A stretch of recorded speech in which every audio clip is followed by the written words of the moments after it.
કે સંકલ્પ તો આપણે 15 મહિનાથી પહેલા નક્કી કર્યો કે અમે મકાન લીધું તો આપણે વાસ્તુ કર્યા વગર રહેવા જવું નથી. અને આજે વાસ્તુનું એવું સરસ મજાનું મુહૂર્ત છે કે આજે એટલા બધા વાસ્તુ છે કે સારામાં સારું મુહૂર્ત છે એમ કહેવાય. અસંખ્ય વાસ્તુ છે, વાસ્તુ યજ્ઞ થાય છે આજે. તો આપણે આ સંકલ્પ કર્યો, આમાં બધું જોતું હતું તો બધું માંગ્યું. પહેલાં તો સરનામું આપણું સાચું હોવું જોઈએ ને, એટલે એડ્રેસ બોલ્યા. ક્યાં તો કે અમે રાજકોટની બાજુમાં કોઠારિયા ગામ ને કોઠારિયા ગામની બાજુમાં રામદુવારા ને એની બાજુમાં અમે શેરીમાં મેં ગુરુ પ્રેરણા મકાનની અંદર રહી છે. આમાં શહેરીમાં તો કેટલાય મકાન છે ને, પણ મકાનનું નામ આપવામાં શું કામ આવે કે આ ભૂમિ અમારી છે. હું એટલે ગુરુ પ્રેરણા મકાનની અંદર અમે આજના દિવસે વાસ્તુ યજ્ઞ કર્યું છે.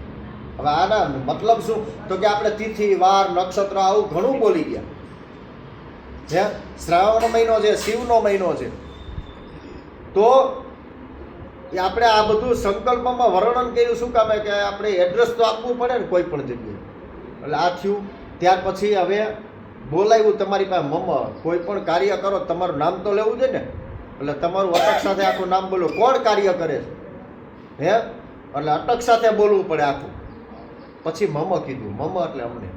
હવે આ નવું મકાન બનાવ્યું તેની અંદર 8 પ્રકારની વસ્તુ વપરાય. કઈ કઈ તો કે સુવર્ણ, સોનું, ત્રાંબુ, લોખંડ, ચાંદી, શીશુ, પાષાણ, આવું 8 પ્રકારની વસ્તુ વપરાય. આમાં તમે વાપરું શું હોય, એક પાયાની અંદર કાળા પથ્થર પૂર્યા હોય,